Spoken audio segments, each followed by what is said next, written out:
All right, my friends, welcome to another video lesson. In this lesson, we're going to be discussing basic music mixing for interview dialogue. So let's take a look at our interview subject's dialogue here. I'm going to solo the dialogue track so you can see where the level is of his dialogue alone. My first experience of dancing was at a high school pep rally. I saw someone do a backflip, and I'm like, I thought that had to be done with wires. So you can see that it's living in that -12 range. Sure, there are some softer areas and there are some spikes that are louder, like here. The cool thing about dance is you can see that peaked up at around -8, and that's okay for now. We're going to take care of those softer and louder parts with keyframes during the final mix stage. But for now, the fact that the overall level of the dialogue is around that -12 range is what's really important.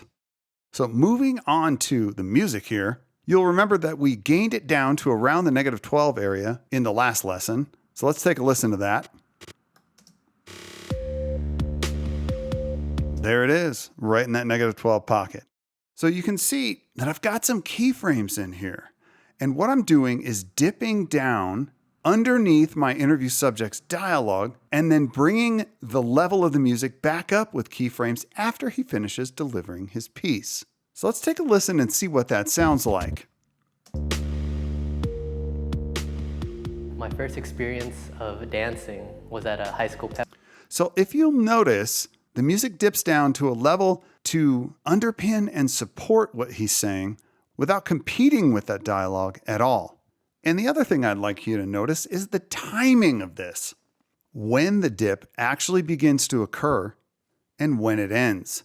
If I zoom in here, you can see that the keyframe ramp that executes this dip actually starts before the dialogue starts and ends after, so that the music is actually dipping down as the interview subject starts to speak, instead of the music getting out of the way first, dipping all the way down, and then the subject speaking, or the music starting to dip as the subject begins speaking and cutting off his first few words so we can't really hear them. And then at the end of the bite, the same thing happens, where the raise out of that dip starts before the subject finishes speaking and ends after he's done delivering the bite. So let's listen to that again. My first experience of dancing was at a high school pep. Very smooth, very natural. It's like the subject's voice takes over the music, but in a way that doesn't sound forced at all. Let's listen to the out. And realizing that it could be done by a high school student, I wanted to get into it. Very nice, very professional, very natural. So you can see as we move further through the piece here, the same thing keeps occurring, leading into and out of every one of the sound bites. So let's take a listen to the next one. The cool thing about dance is dance brings everyone together of all. And then coming back out. And that's what got me hooked in.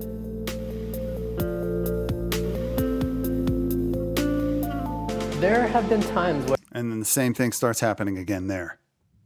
So you might be asking yourself, what are all of these spaces in between the sound bites doing here anyway? Why are they there?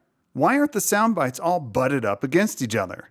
These are here so that we can build transitional montages in between each soundbite, which is really a story point, so that we don't have all of the statements run together in one continuous long bite. Instead, we get small periods of time in between each statement to absorb what the subject has just said, and then clear our minds and prepare for the next thing that he's going to say. It's also more visually interesting this way. We'll be placing B-roll and images in these gaps in between the bites, and then we'll also have here at the beginning an intro montage that brings us into the piece and leads us into the first bite.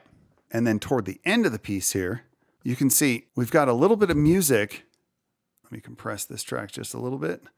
That trails past his final statement here. And that's there so it underpins our call to action that we're going to place at the end. And that will be text and graphics that convey information about the subject's social media, a hashtag, with a treated image as a background related to some of the visuals that we will have seen during the interview. So really, it's basic keyframing throughout the piece to raise and lower the music in this natural fashion to transition between the sound bites and those transitional montages that help to lead us through the piece in a very professional way. So you might also be wondering, well, how low do I go in the dips here? When it's down, how low do I need to go? And there really isn't a hard, fast rule about this, but in general, with dialogue that's in that -12 range, you want to bring the music down to something like -24, -26, cutting it by -12 to -14 dB. Let's take a listen here. -24, -26 or so, and that relationship between the music and the dialogue works really well. Because at the time the subject's speaking, that music is serving as sort of a vibe, a background, and is not competing. The last thing that you want it to do is overpower what the subject is saying, because it diminishes the importance of it. You really just want to deliver that vibrational bed, and that's what dipping it to this level really does.